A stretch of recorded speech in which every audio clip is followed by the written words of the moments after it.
Hello, my name is Julie Williams. I'm a registered migration agent with Migration Downunder. In these times of uncertainty, now is never a better time than to secure your future. Are you a partner of an Australian citizen or permanent resident, or perhaps an eligible New Zealand citizen that is a permanent resident, and you're considering lodging a partner visa? Well, don't hesitate, do that now, especially in this time of uncertainty with travel bans that restrict Australian citizens, permanent residents, and those immediate family members joining their Australian citizen and permanent resident in Australia.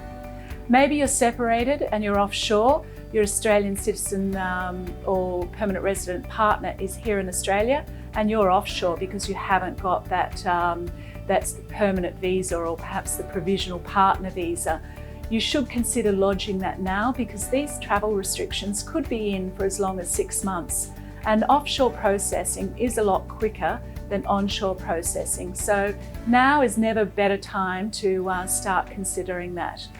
Are you already a holder of perhaps a prospective marriage visa offshore and you're not sure what and when you can enter Australia? Unfortunately, people that are on a 300 visa are not currently permitted to enter Australia. What's going to happen to those people on that 300 visa that have a set date they must enter Australia with? We're still waiting on a bit more clear instruction. At the moment, they're suggesting that you may have to re-lodge and resubmit if your visa expires before you do enter Australia.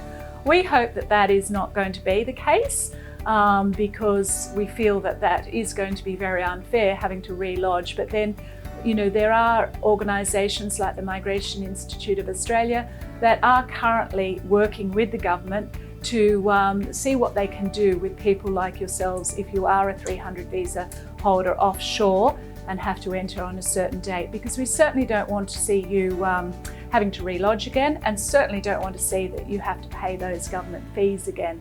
So stay tuned, there is still a lot more to be learnt in regards to that. If you're here in Australia and you've lodged your partner visa and you're wanting to be able to access perhaps all these government fundings that are being announced for permanent residents that have lost their jobs, we're still unsure as to how far that's extending.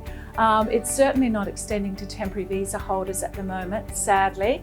Those people that don't have their permanent residency are not quite eligible for that.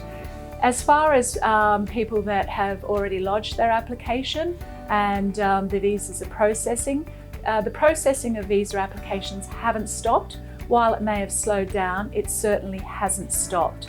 So do bear in mind also those people that are applying for a partner visa, you may not be eligible for permanent residency and you may be granted the provisional 820 visa. That may still not allow you access to the government funding that's been announced. But look, developments, it's changing every hour and every day. So that could change, so stay tuned. We'll continue to keep you updated through our social media channels and website. But if there are any further questions that you have, don't hesitate in contacting us either via email, info@migratondownunder.com.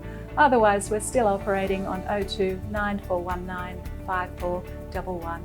Stay safe and take care in these times of uncertainty.